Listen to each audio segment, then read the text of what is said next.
If you keep practicing like this, you will never become fluent.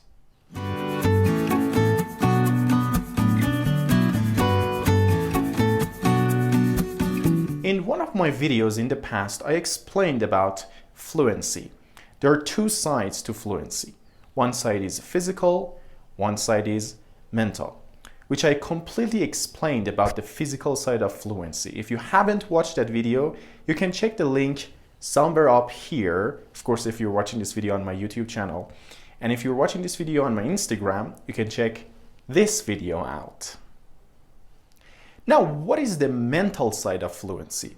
Well, as you can see, mental side is related to your brain.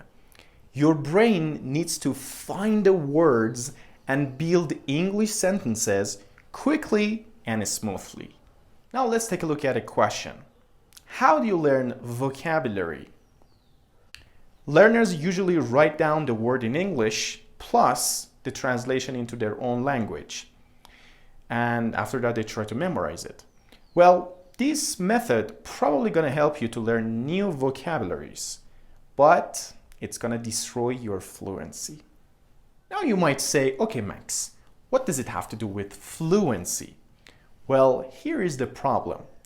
Learning a language like this, you're kind of making your brain do things in a very complicated way. First of all, you are learning each word individually. But when you speak a language, you don't need to use individual words. You need to use phrases and sentences. Secondly, if you do this, you're trying to learn English through your own language. You're trying to learn to translate your language into English. Now you might say, okay, Max, what's wrong with that?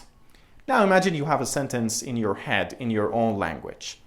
As you move through the sentence, translating each word into English, you might find a word that you don't know the translation into English. And that is the problem. Because you're going to get stuck. After that, you feel bad about your English and you stop speaking. If you want to speak English fluently, you need to break this habit. Because this way of thinking and speaking is always slow. What can we do?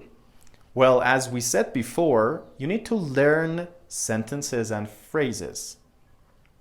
So, let's start learning phrases and sentences. Okay, now let's take a look at some examples. Imagine somebody asks you this question. Hey Max, what are you going to do on the weekend? Let's see how we can answer this question. For example, you can answer this question like this. I'm going to watch a movie on Netflix. I'm thinking of visiting my girlfriend on the weekend. Or you can say, I might do some exercise on the weekend. Okay, you can try to keep the base form of these examples and try to change the endings. For example, you can say, I'm going to, I'm thinking of, I might. If you remember language in big pieces, you need to only remember two things. I'm going to watch a movie on Netflix. I might do some exercise. I'm thinking of visiting my girlfriend. That makes it so easy to respond to a question like this fluently.